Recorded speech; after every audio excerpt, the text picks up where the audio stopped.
I'm Dr. Ryan DeBell from The Movement Fix. This is Movement Fix Monday, and we are going to talk about a common movement dysfunction, which is hip flexion with lumbar extension. This is a very common problem that I see with people deadlifting and squatting, and can oftentimes be a problem with low back pain or irritation or tightness, etc. And so what this dysfunction looks like, I'll show you on my good friend the spine model here. Okay, so here's the hip joint. And so what this person does is they typically have a pretty neutral position standing, but when they go to unlock the hip or push their hips back, whether that's in the squatting or deadlifting pattern, they do this. Not that aggressively, but it's like this. Instead of just keeping the spine neutral and pushing it back, they extend through the lumbar spine and then continue on. So what T is going to show us here is what that looks like in a deadlift. So she's going to use the dowel. Go ahead and use the dowel. And we're just going to pull your shirt up a little bit so people can see here. So the normal deadlift, this position, the amount of arch here in the low back isn't going to change in the deadlift. So Tia, go ahead and show us what that would look like. A good deadlift. A good deadlift. So there's not any movement at the spine in that initial hip flexion part of this. So go ahead and come back up. And now show us what that person does. You see that right there where she unlocked. Go ahead and come back up. Show us again. Right there. So if you didn't catch it, you're going to show us half the speed. So when she pushes her hips back, there's a little bit of extension that occurs at these lower segments in the spine. And over time, that can be a source of irritation or tightness, like I said before. And it'll decrease your performance because now you're relying on your stability or control of the lumbar spine coming from the erectors rather than the 360-degree sphere of your abdominal cavity, abdominal wall. And so there's a stepwise way that we can work through this, because that person typically, they don't want to do that. A lot of times they don't know that they're doing that. And so what I will do and what I'll start with is have that person lay on their back. So go ahead and lay on your back.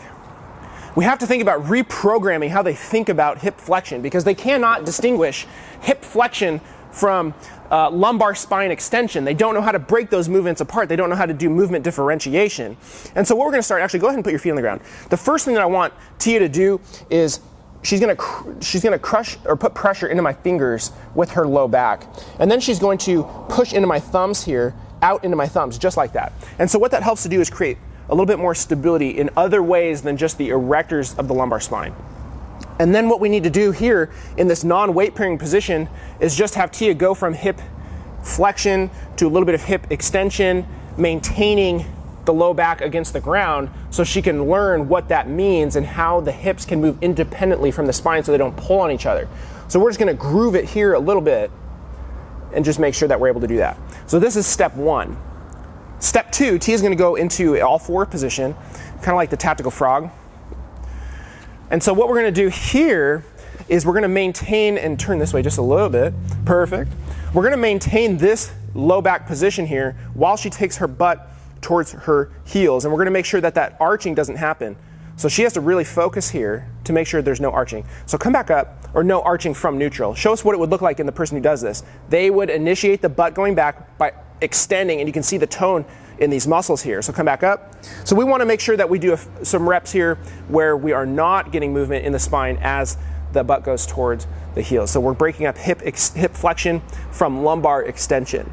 Once we're able to do it here, so I'm going to push the athlete as far as I can and find their tipping point and then scale it back 1 degree. So I'm challenging them at the most difficult point, because that's where you really get a improvement. So if she's able to do it here, she passes. We're going to go to the next step. The next step is going onto the knees into this position like this, tall kneeling. And then if you need to use a stick here, you can put a stick on the back and do 3 points of contact. We're not going to do it right now though, but that's an option. And what Tia is going to do is think about almost like she's deadlifting, but we took the feet and the ankles out of the equation here. And so she's going to take butt towards the heels, but she has to maintain and let your upper body lower a little bit. Good. And then come back up. And so she's going to maintain this low back position, making sure it doesn't overly arch as she comes down. So show us what it would look like. Can you turn a little bit more this way for me? Perfect. Show us what it would look like. That little arch right there that happens as she initiates, we want to train that out. And so there it is again. And you can just see how these erectors are just going like that and extending the spine. And so show us what it would be like. That's what we want. There's none of that overextension or that extension moment happening at the lumbar spine. So once she's able to do that, we will then challenge it in standing with a dowel deadlift. And so, perfect. And so I will cue her, go here, push into my fingers, which will help create some of that 360-degree pressure, and then go ahead and go into that deadlift. Perfect. And now show us the way that we don't want it. So if I saw the extension happen here, then I would go back onto that tall kneeling knees position. So I'm going to push her as far as I can without it happening. Now this is going to feel wrong to this person. This person's going to be like, this doesn't feel right. And nothing feels right when you are doing something that's not your habit, but it doesn't mean it's not universally right just because it doesn't feel right. Good, go ahead and come back up.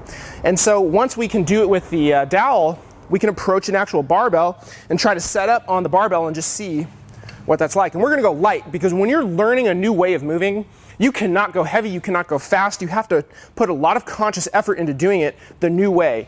Good, and come up. Good, and then so on the way down, she's going to have to really focus on not overarching that low back. Good, and go ahead and relax. So that's kind of the stepwise procedure I will use when I'm trying to get rid of this problem in an athlete, because I see it sometimes where people have this inexplicable low back pain, and I look at their movement patterns and they do that. They just unlock into that extension. It needs to go away. And there's other breathing techniques and stabilization techniques you can look at, but the principle is that hip flexion will happen independent of spine motion versus that coupling, which is a little bit paradoxical. So that's Movement Fix Monday. Hey, if you notice, I'm not wearing the Movement Fix t-shirt. Why is that? Why am I wearing a Lurong shirt? Well, because we're also filming for the 2015 Lurong Living Summertime Challenge right now, and it actually starts not yet, so you can still sign up. And I definitely encourage people to sign up, because a lot of times when you're in a rut, you need a challenge to help get you out. You need some accountability. So make sure you check that out. And hey, if you don't already like the Movement Fix on Facebook, go to facebook.com/the Movement Fix, follow us there. And you can also follow me on Instagram at the Movement Fix. And make sure if you learned something in this video, you check out the workshops at themovementfix.com/workshops. All right, that's it. Enough promoting. I will see you guys next week for next week's Movement Fix Monday. Have a good week.